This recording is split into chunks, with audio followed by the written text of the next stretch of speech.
നമുക്ക് എല്ലാവർക്കും അറിയാം, ഒരു കുഞ്ഞ് ജനിക്കുമ്പോൾ അതിന് പ്രത്യേകിച്ച് ഒരു മതം ഉണ്ടാവാറില്ല.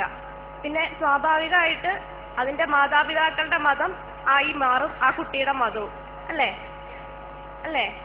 അപ്പോ നമുക്ക് അറിയാം സ്വന്തമായിട്ട് മതം തിരഞ്ഞെടുക്കാനുള്ള ഒരു ചോയ്സ് കുട്ടിക്ക് കിട്ടിയിട്ടില്ല. പക്ഷെ വളർന്നു വന്നതിന് ശേഷം ചില മനുഷ്യര് പല പല കാരണങ്ങൾ കൊണ്ട് പ്രത്യേകിച്ച് അവർക്ക് താല്പര്യമുള്ള ഒരു മതത്തിലേക്ക് പോവാനോ അങ്ങനെയുള്ള തീരുമാനങ്ങൾ എടുക്കാൻ തയ്യാറാവുന്നുണ്ട്. അത്തരം ഒരു തീരുമാനമെടുക്കുന്ന വളരെ ചുരുക്കം ചില പേരിൽ ഒരാളാണ് ഞാനും.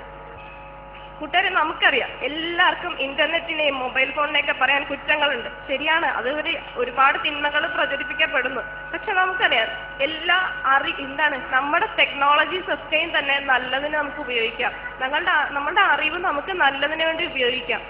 ആ നല്ലതിന് വേണ്ടി നമ്മൾ നമ്മുടെ സമാധാനം, നമ്മുടെ ഇസ്ലാം ആകുന്ന സമാധാനം പ്രചരിപ്പിക്കാൻ നമ്മുടെ ടെക്നോളജീസ് നമുക്ക് യൂസ് ചെയ്യാം. നിങ്ങൾ നോക്കൂ, എനിക്കാണെങ്കിൽ ഇപ്പൊ ഇസ്ലാമിനെ പറ്റി പറഞ്ഞു തരാൻ ഇതാണ് അള്ളാഹ്, അല്ലെങ്കിൽ ഇങ്ങനെയാണ്, ഇതാണ് ഖുർആൻ, ഇങ്ങനെ വായിക്കൂ, ഇങ്ങനെയാണ് ഇത് പ്രൊനൗൺസ് ചെയ്യേണ്ടത് എന്ന് പറഞ്ഞു തരാൻ പോലും ആരുണ്ടായിരുന്നില്ല.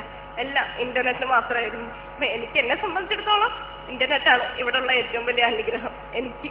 കാരണം ഇന്റർനെറ്റാണ് എന്നെ ഇസ്ലാമിലേക്ക് എത്തിച്ചത്. അതുപോലെ നമുക്ക് എല്ലാ ടെക്നോളജീസും, മൊബൈൽ ടെക്നോളജി ആയാലും നമുക്ക് നന്മയ്ക്ക് വേണ്ടി ഉപയോഗിക്കുകയാണെങ്കിൽ അത് ഒരുപാട് അനുഗ്രഹം കിട്ടുന്ന കാര്യമാണ്.